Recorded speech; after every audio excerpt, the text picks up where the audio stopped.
আমার কাছে আসলে ঈদের আনন্দটা আমি পাচ্ছি না। আমার ছেলে ছিল ৯ মাস ১০ দিন বয়স হয়েছিল তার। ওকে নিয়ে আমি একটা ঈদও করতে পারিনি। জীবন ওরও কখনো কখনো থমকে দাঁড়ায়। ঈদ উৎসবে সবাই যখন মাতোয়ারা, তখন এই পরিবারে বিষাদের ছায়া। পরপর ৩ সন্তান অপরিপক্ক অবস্থায় জন্ম নেয়ার পর চতুর্থ সন্তান আব্দুর রহমান এসেছিলেন এক পৃথিবী সুখ হয়ে। তাই পুরো সময় সন্তানকে নিয়েই চলত পরিবারের খুনসুটি। কিন্তু এতে বাদ সাজে হাম।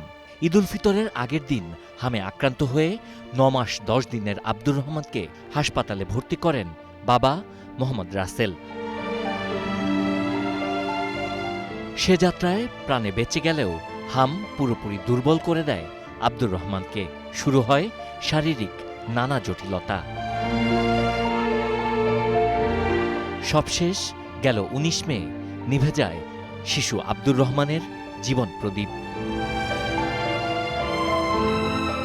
তারপর থেকে এই কবরস্থানই যেন মোহাম্মদ রাসেলের আপন ঠিকানা, কারণ সন্তান এখানেই চিরনিদ্রায় শায়িত।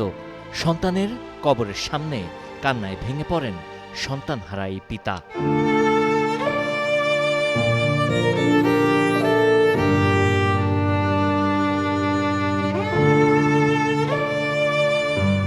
আমার মানিক ছেলে আমি থাকতে পারলাম না আল্লাহ। সন্তানকে হারিয়ে তার স্ত্রী এখন পাগল প্রায়, তাই তাকে পাঠানো হয়েছে গ্রামে।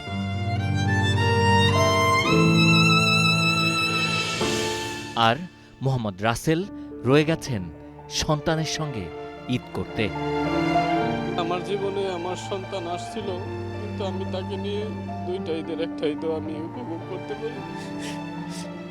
তো এই বছর আমার জীবনে আসলে ঈদের আনন্দ নেই।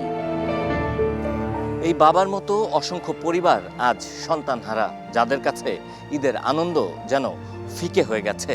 তাদের সন্তানেরা কিছুদিন আগেও এই পৃথিবীতে ছিল, কিন্তু আজ তারা এভাবেই কোনো না কোনো কবরস্থানে শায়িত রয়েছেন।